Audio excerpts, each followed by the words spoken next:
এটা আসলে প্রচারণা না, আমি এখানে বসেছিলাম, কুকুরটা আসছে, ওটা আদর করতেছি। তবে যে ট্রেন্ডিং কথা বললেন আর কি, এটা টাইপ অফ একটু ফানি হয় শুনতে, যে নর্মালি মেয়েরা তো প্রাণী পছন্দ করে, বিশেষ করে বিড়াল পোষে অনেকে।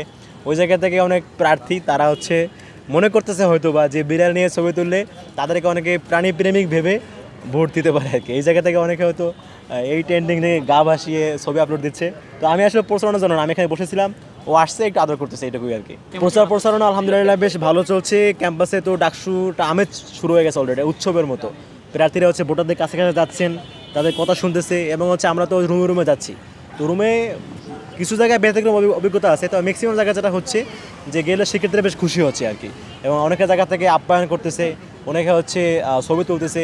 এই যে একটা উৎসবের আমেজ, এটা আসলে থাকা দরকার ছিল। এবং ডাকসু হওয়ার ফলে কিন্তু টাইপ অফ মানে সবার কাছে যাওয়ার ফলে সবার সাথে পরিচিতি বৃদ্ধি পাচ্ছে, সবাইকে আমার সাথে কথা বলতেছে। বেশ চমৎকার পরিবেশ ক্যাম্পাসে বিরাজ করছে, ভালো লাগতেছে আসলে অনেক।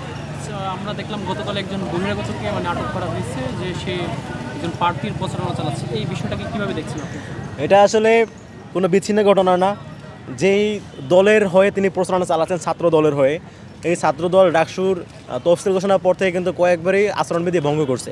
আপনারা জানেন আমাদের আচরণবিধি হচ্ছে যে 5 জনের বেশি সমর্থক নিয়ে কিন্তু মনোনয়ন ফর্ম নেওয়া যাবে না। সেখানে আমরা দেখেছি ছাত্র দলের প্রার্থীরা তারা হচ্ছে বিশাল মিছিল নিয়ে শোডাউন দিয়ে গিয়ে মনোনয়নপত্র সংগ্রহণ করেছে, এবং তাও যেই সেই স্লোগান না, একজন লেজরুভিত্তিক নেতার নামে স্লোগান দিয়ে তারা মনোনয়নপত্র সংগ্রহ করেছে। এর বাইরেও আরও বিভিন্ন জায়গায়, যেমন আমাদের আশ্রমে যদি বলা আছে রিডিং রুমে, লাইব্রেরি দিকে প্রচারণা চালানো যাবে না, সেক্ষেত্রে দেখলাম যে একটা দলের ছাত্র দলের ভিপি ক্যান্ডিডেট আবিদ ভাই, তিনি হচ্ছে রিডিং রুমে গিয়ে পর্যন্ত প্রচারণা চালিয়েছেন।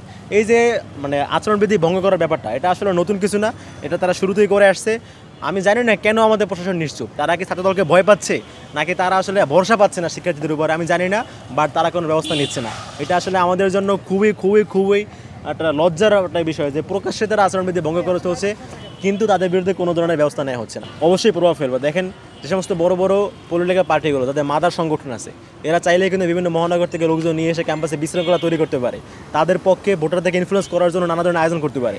এই জায়গা থেকে এগুলো করলে কিন্তু আমাদের লেভেল প্লেইং ফিল্ড নষ্ট হচ্ছে একদিকে, আরেকদিকে কিন্তু ক্যাম্পাসের সিকিউরিটির জন্য কনসার্ন।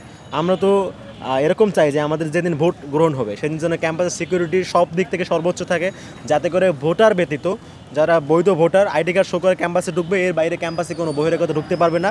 কেননা আমরা চাই এটা নিরাপদ সুষ্ঠু পরিবেশে আমাদের ভোটদান প্রক্রিয়া সম্পন্ন হোক। অবশ্যই বহিরাগতরা আসলে, বহিরাগত আমি অসম্মান করতেছি না, তারা অবশ্যই ক্যাম্পাসে আসতে পারে, বাট যেহেতু একটা ডাকসু নির্বাচনের আয়োজন, সেক্ষেত্রে বহিরাগতরা আসলে এখানে নির্বাচনে প্রভাব পড়তে পারে বলে আমরা আশঙ্কা করি। ডাকসু আসলে এখন যে হচ্ছে, আমার কাছে মনে হচ্ছে এমনি এমনি হচ্ছে না। এই ডাকসু নিয়ে কিন্তু 5 তারিখের পর থেকে মোটামুটি আমরা ক্যাম্পাসে আন্দোলন সংগ্রাম করেছি। সর্বশেষ বহুত মিছিল মিটিং করার পরে অনশন পর্যন্ত করেছি, হাসপাতালে পর্যন্ত যেতে হয়েছে। এত সংগ্রামের পরে ডাকসুর আয়োজন। তো সেই ডাকসু আসলে এভাবে যে কেউ রিড করে বা অন্য কোনো ঝামেলা তৈরি করে বন্ধ করে দিবে, এমনটা আসলে ভাবার কোনো সুযোগ নাই। কারণ ডাকসু হবে কি হবে না, এটা পুরোপুরি নির্ভর করে শিক্ষার্থীদের উপরে। আমাদের এখানকার শিক্ষার্থীরা যথেষ্ট গণতান্ত্রিক আচরণ তারা লালন করে, সেক্ষেত্রে আমাদের মোটামুটি মেজরিটি বলতে গেলে 99% শিক্ষার্থী চায় ডাকসু হোক। সেক্ষেত্রে যেহেতু ঢাবিয়ানরা ডাকসু চাচ্ছে, সেক্ষেত্রে ডাকসু আসলে আটকানোর সাধ্য কারণে। আমরা দেখেছি এই কয়েকদিন আগেও একজন আছে ফাহমিদা নামে একজন রিট করেছে, তার রিটের পরিপ্রেক্ষিতে একটা হচ্ছে সংকটময় পরিস্থিতি ক্যাম্পাস তৈরি হয়েছিল। কিন্তু তখন কিন্তু আমরা মানে সাথে দেখেছেন আপনারা, যখনই কিন্তু নিউজটা হয়েছে যে ডাকসু স্থগিত, শিক্ষার্থীরা সাথে দলমত নির্বিশেষে বিশেষত্ব এসে কিন্তু আন্দোলন শুরু করে দিয়েছে। ওই জায়গা থেকে এটা আমাদের এটাই প্রমাণ করে যে ডাকসু হবে কি হবে না এটা শিক্ষার্থীর সিদ্ধান্ত। ডাকসু না হলে শিক্ষার্থীরা ডাকসু কীভাবে আদায় করে নিতে হয় তারা খুব ভালো মতোই জানে এবং সেভাবে নিবেও। চাওয়া পাওয়া ছিল ডাকসু অবশ্যই হইতে হবে, শুধু ডাকসু না, আমরা চাচ্ছিলাম যে আমাদের শুধু ডাকসু সহ সারা দেশের সকল শিক্ষা প্রতিষ্ঠানের ছাত্র সংঘ নির্বাচন দিয়ে যেতে হবে। ওই জায়গাটা এটা আমাদের একটা প্রাথমিক এটার জায়গা, গণতান্ত্রিক চর্চার যেটা প্রারম্ভিক সূচনা এখান থেকে। ওই জায়গা থেকে ডাকসু হচ্ছে, অনেকদিন পরে রাকসু হবে, চকসু হবে, সেখানে এসে একটা গোষ্ঠী বারবার যাচ্ছে না তারা ডাকসু হবে। এই জন্য অনেকেই অনেকভাবে এই যে বলেন যে রিড করা বেশি, আমি এটাকে বেছে কিছু দেখছি না। অনেকেই ডাকসু চায় না, কারণ ডাকসু হয়ে গেলে অনেকের যেই লেজুরভিত্তিক রাজনীতি চর্চার যে সুযোগ, এটা কিন্তু বন্ধ হয়ে যায়। ওই জায়গা থেকে শুধু ছাত্রলীগ না, এর আগে অনেক বড় বড় সংগঠনের নেতাকর্মীরা কিন্তু ক্যাম্পাসে ডাকসু না চাওয়ার জন্য অনেক কিছু করেছে। ক্যাম্পাসে ককটেল বিস্ফোরণ হয়েছে, নানা ইস্যু ধরে আন্দোলন হয়েছে, লাশের রাজনীতি হয়েছে, সব কিছু কিন্তু হয়েছে। বাট আলটিমেটলি আমার কাছে মনে হচ্ছে এগুলোতে কিছুই হবে না, ডাকসু হতে হবে, সেক্ষেত্রে আদায় করে নেবে।